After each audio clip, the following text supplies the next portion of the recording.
So what I'm going to show you is how to set up a Velociraptor server. Now it's pretty easy to do on Linux if you have an Intel processor. Then the commands are right here.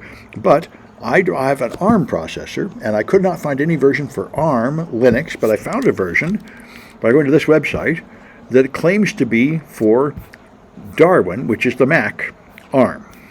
So I've downloaded it, and here it is, Velociraptor Darwin ARM64. So if I double click it, what's it going to do? There's no application open to set. Yeah, I was afraid you were going to say that.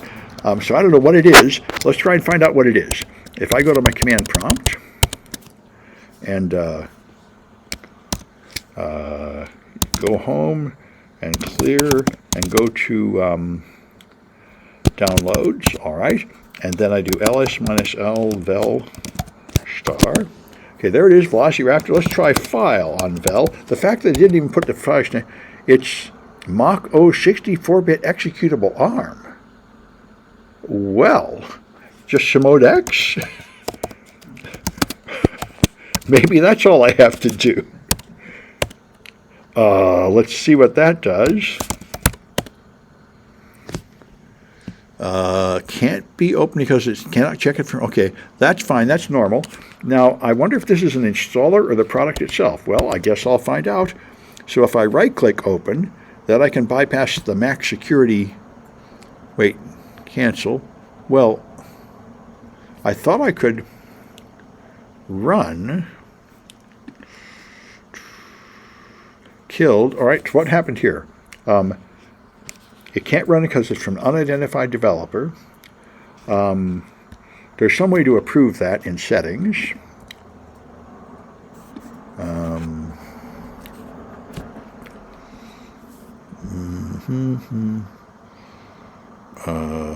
Let me just Google it. I've done it a few times. I'm usually right-click and run it is the easiest way, but it's not letting me do that. Mac OS system settings. Run app from unidentified developer. Okay, privacy and security, open anyway. Okay, let's see what that is. Privacy and security. Yes, some of them, they appear here. Security. Allow apps and unidentified. Velociraptor was blocked. Okay, allow anyway. There are. Tells me right there. Good. So I've allowed it anyway. But I don't even know what I've got. I don't know if I've got the product or an installer, so I guess I'm going to find out. Can't be opened. Open anyway. There we are. Okay. Oh, good. Oh, this is the client. This is great. That's it. Well, that was incredibly easy. I recognize this now. Okay, so now I've got Velociraptor on my Mac. And by the way, the server and the client are the same binary in Velociraptor. So the purpose of Velociraptor is to do intrusion response. Incident response. So I've got it. We're off to a good start here. And I don't need a virtual machine to run the server at all. So now I just do pick up down here. I run my Velociraptor config generate. Just the first part will have to be my current version of Velociraptor. So let me get my command prompt up here. There we are. And let's shrink this down and put it on the right. And shrink this down and move it to the left a bit so I can handle both of them at once. Okay. So now I do Velociraptor. Whoa, lowercase. Okay. And then that stuff. Whoa, that's not the right stuff. My copy didn't work. This is very common, by the way, that browsers don't copy correctly. They don't pick up the keystrokes. I've never quite understood why this is, but the keystrokes only work about half the time. Right-click copy works better. Anyway, there we are. So what this is going to do is generate a config file called velociraptor config.yaml, and now I'm going to modify it. So I'll use nano, if I can spell it. Velociraptor.config. Okay. All right. So here you see the configuration. It's deliberately very simple software. The server and the client use the same executable. Everything else is determined in the config. Now, I'm going to need to change this to the right IP address. So, okay. Now, if I bridge the traffic, all my machines would independently connect to CCSF Wi-Fi, which would then filter and block everything. So I'm using NAT networking for my virtual Windows machine, which is eventually going to be my client here. So here's my Windows machine, 192.168, 121, 137. The reason I mention this is because I need to have the adapter on that subnet that can be reached from that client. So I'm going to open another terminal and do ifconfig pipe more. I'm going to look for 192.168, 121. So not finding it, but one of these adapters will be like the VMware adapter that goes to that virtual machine, and that's the one I want to use. Like this one, VMnet bridge 192.168, 157, 121.1. Okay, that's what I thought. So the Mac is 121.1, and the Windows machine is 121.137. So the right answer is this. This is the address of my server from the viewpoint of that Mac, of that Windows virtual machine. So I have to change Control W, Control R. I have to change local host to that several times. Replace Control W, Control R.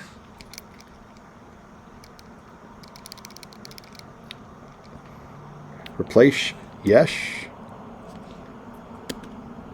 No, okay, I fouled it up. I don't know what happened here.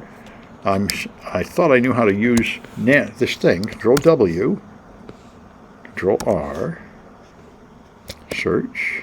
Okay, 2 local hosts, and there are also 2 127.0.0.1s. So let me go back to the top. And it is possible to search one by one. What have I done wrong in operating Nano? There, Control W, Control R, all occurrence. Oh, I just did all, that's why. Okay, so Control W, Control R. Let me go home, which is escape backslash, or escape forward slash. Oh, should be escape backslash. Okay. Oh, I can't do that either. All right.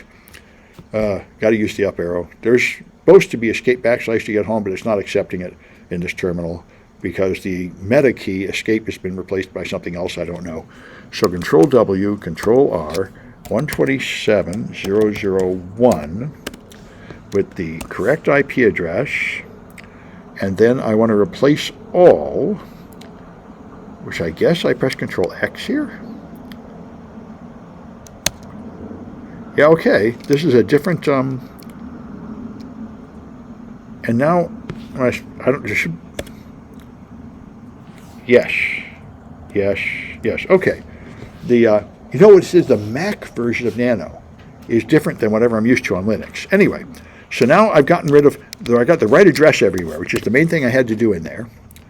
Now, on your Linux server, these commands will put it in its home and create an admin user.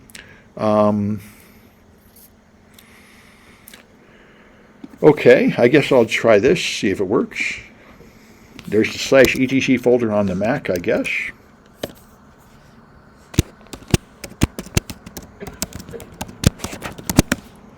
All right, and now the Velociraptor should use it, and I specify the config to be that folder.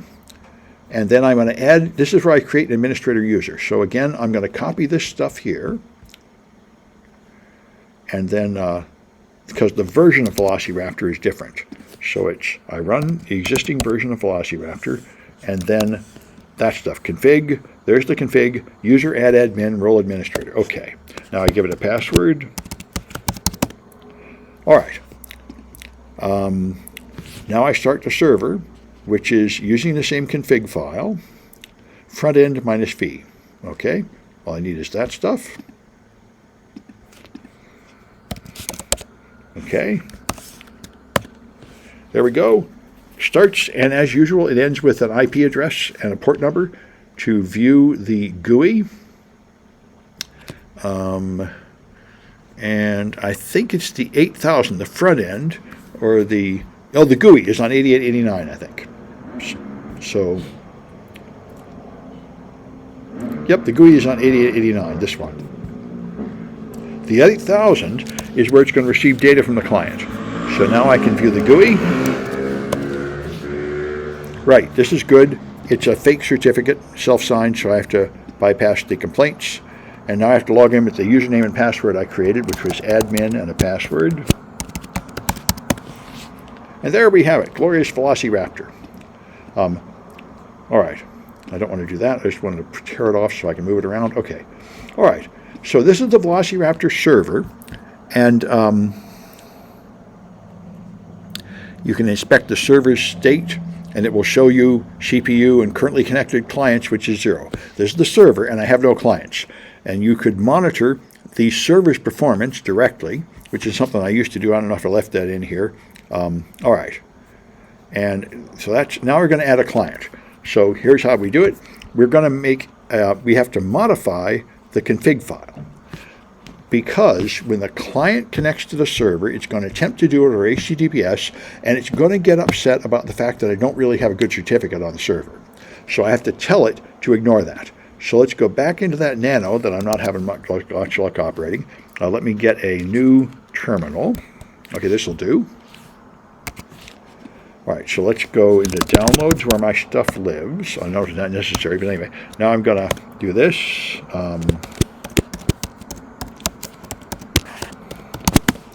All right, there it is.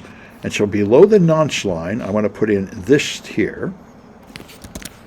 It's going to look like that at the end certificate nonce. So begin certificate, end certificate nonce, paste in that line, and in YAML, I think you have to indent it correctly, just like Python, or it will get mad. And I think that's the only change we have to make. Yep, okay, Control X, Y, Enter. All right, now we're going to prepare a Windows client. Now you could put the same binary from that website on the Windows client that you put on the server. The problem is it wouldn't know the IP address of your server. And so you could do that. Then you'd have to move a config file with it or something. But what's better is you just build it into one piece of malware, essentially, a remote control agent, which includes, that's what we're going to do here. So we're going to run Velociraptor using that config. We're going to config client. We're going to create a client config file based on the normal config file. That's what this does. This creates the client's configuration file. So I think I'll just stop this. Now I'm going to run it, Velociraptor, and there. This is going to create the config file based on that config I just edited. Okay. It's going to be in this directory. There it is, clientconfig.yaml. Now, I need to get the Windows executable. And we had it open in one of these things before. I guess I'll open it up again. Don't know where it got to. I'm getting the latest version of Velociraptor. And so here's the site where all this is coming from. And I was using the latest release here. So now I need the Windows executable. And so that is... Okay, it's a 64-bit Windows. So Windows AMD 64, this is it. There's an installer, but I just want the actually raw executable. So there's the path to the current raw executable. So I'm going to wget that. Now I got the Windows executable on my Mac system because I'm going to modify it to include the configuration. So let me go back to here. So now what you do is we are down here. Okay, there. We've gotten the thing. Now we're going to run it with config repack, specifying the exe, and both of these are using different versions, so I'm going to have to fill that stuff in. So I run the same Velociraptor Mac executable, then config exe. Now I need to add the name of the Windows executable, which is this right here. Okay, and now I think I need to add the config to this line. Yep, client config, YAML. So it's going to add the client configuration to it, and it's going to call the new thing repackaged velociraptor.exe. That's going to be the Windows executable that includes the client, the server information. And looks like that's interesting. It did it. And then, something weird happened. I don't quite understand this garbage, but let's see what I got.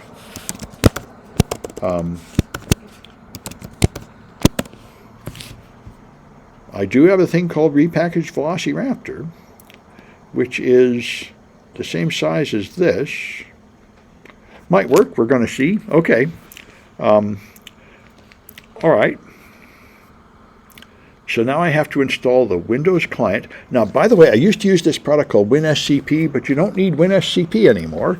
You can use just SCP in PowerShell in Windows. I need to move this file from the host to the Windows system. Now, I don't know if my Mac, however, is listening on port 22. You might be able to drag, in Windows machine, I can use drag and drop to get it in there, I think. So I can go, here I am. There's the repackage, there it is. I should just be able to drag and drop that into this Windows virtual machine. Let's try that. Yep, all right, that gets it in there. All right, those instructions are for moving over the network if you have to do it that way. But now I've got it in there on my desktop. So now that I've got it on my desktop, all I have to do is run it service install. That will make it a service that will automatically start and run in the background.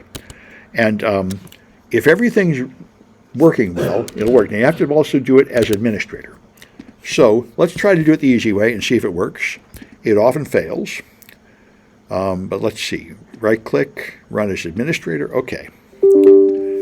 And I'm here. Now I go to desktop and do a directory. And there it is, repackaged Velociraptor. So it is repackage. All right. Service install. Okay, and now if you look in services, it'll be there.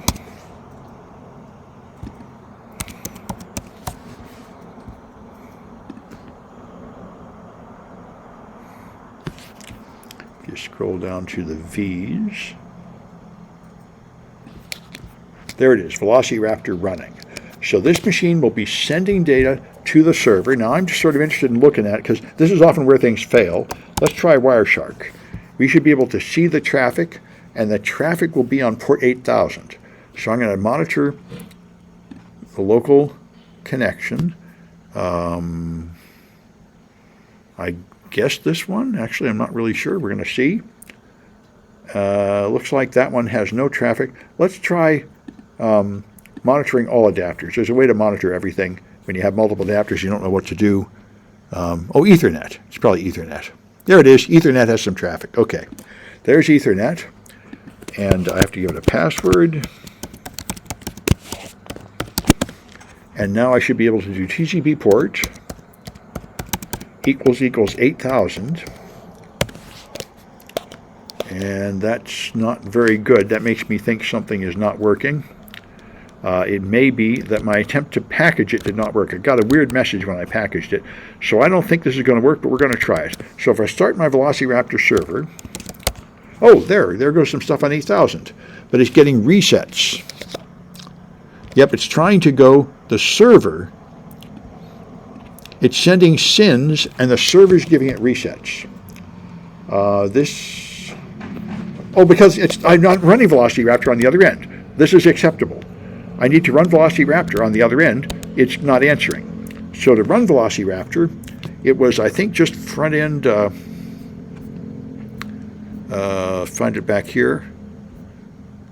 It was, to get this thing to go, it was Velociraptor front end something.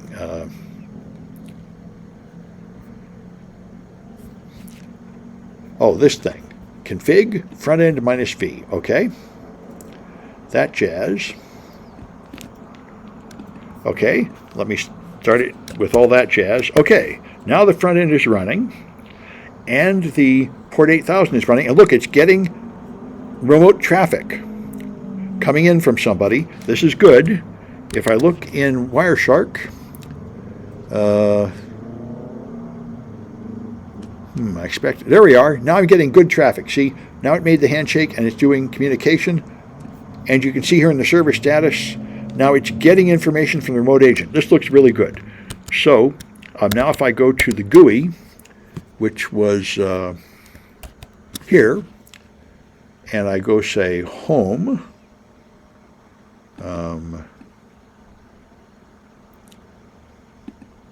show all clients. There it is. I have a Windows 11 client. This is what I want. This is my Linux server. It's in control of Windows 11 client. This is what I wanted. My Velociraptor is up and ready to use. I don't need this anymore. That's good. I was lucky enough it worked the first time. When it doesn't work, you can monitor it with Wireshark. You can also start it not as a service, but interactively, the verbose flag, so you get like a log file on your Windows machine, and very many students have to do that. And it's almost always networking problems.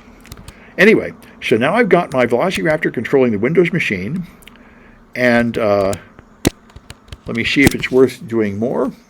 That completes this project. I think all you have to do is get your Windows client connected, which is kind of, oh, yeah, we're going to do a couple things just to see it work. This is good. So now we're going to use the virtual file system now that we're connected. So let's find that.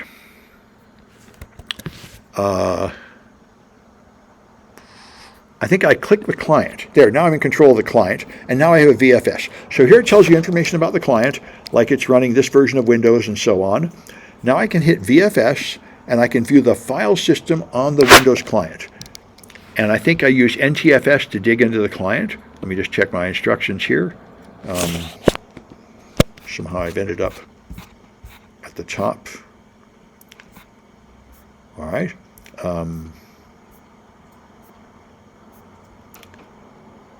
Yeah, NTFS, so I can now go to C user's default. Let's see, I'm trying to follow my steps here. I got that. What was 370? Okay. There we are. VFS, NTFS. All right, we're going to go, okay. So let me see. So here's the NTFS. No data available, refresh directory, and you do that up here somewhere. Yeah, refresh this directory. Because you're not in a live communication like remote desktop protocol. It sends a request to the client and waits for the answer. So I want to see what's in there. I click this to load that folder. And you see some requests going by. And when it's done, it will show me what we have. I have something called volume shadow copy, and I have something called C. So I'd probably like to look in C. And there, I can double click it here to expand it.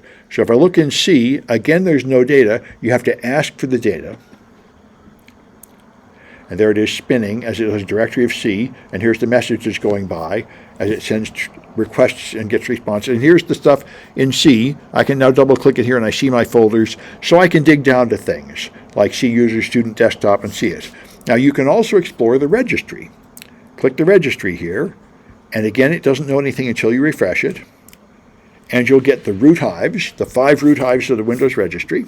There they are, HKey, classes, root, current user, and so on. And now you can double click this and get them here. And so you can dig down to things like current config and all that jazz. So this is one way to get data from the Windows machine, by exploring through the file system. This is for the birds, and I've never used it. This is ridiculous, clumsy, and pointless. The cool way is not to use that garbage, but to use artifacts. There are canned searches that do all the good stuff. So, for example, I want to see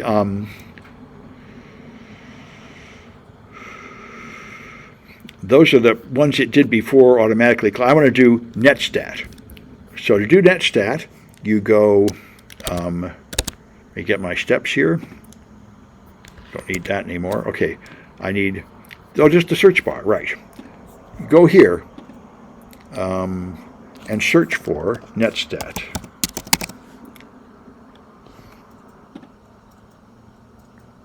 Nope, but must not be in the right place. Okay, let's go home. Oh, another tab. Oh, here's my Windows 11 machine.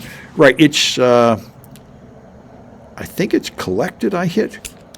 Let me go see my instructions. I'm a little confused. What did I hit to get there? At the top left, click the house to go home, and then click the client's ID, and you click the collected button. That's what I thought. Okay, collected here.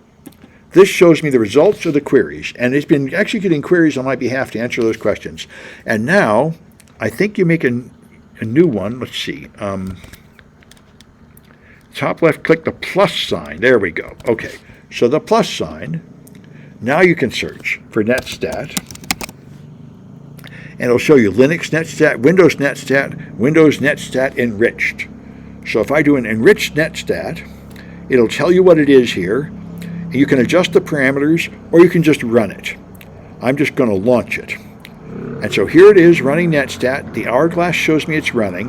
When you click it here, it will show you information about it down here. It's done now. So I can see down here the results. And here's the results of netstat, showing me all the network connections and which executable is running and all that jazz. That's what it does. You harvest information this way. And you can make custom scripts, and you can combine multiple scripts into a hunt, and you can deploy that hunt over as many machines as you want. And this is cleverly designed to work so it does not ever wait for anything. It sends a request to the client like an email, and then it gathers the requests when they come in. So if some of those clients are unavailable or turned off or something, it doesn't hold anything up. And it's carefully designed to never burden anything. If anything runs on the client, it takes more than like 30 seconds, it will just give up. So it's really very intelligent. So there's netstat. And somehow I keep ending up at the top of this page. All right, anyway. So now we want to do, we collected netstat. Right. And now I want to do netstat enriched. We've done that. Okay. All right. All right. That's it. And the traffic you find here for the flag. So that shows you some stuff. And that's probably enough for today. You get your thing working and start doing it. And then for the next 3 projects, you're going to install malware on the Windows machine and detect it from Velociraptor. And all this malware is fake malware I wrote. It's just batch files that do some things that look malicious. None of it actually spreads or does any real harm. It's just a little bit hard to remove. And my virtual machine has all that malware installed on it. Right now I need to go look up how to clean it off. Cleaning it off is just a matter of deleting the stuff, deleting some registry keys and stuff. And the instructions are in the projects. But anyway, that's what I wanted to show you. I'm going to stop this recording and then just answer questions.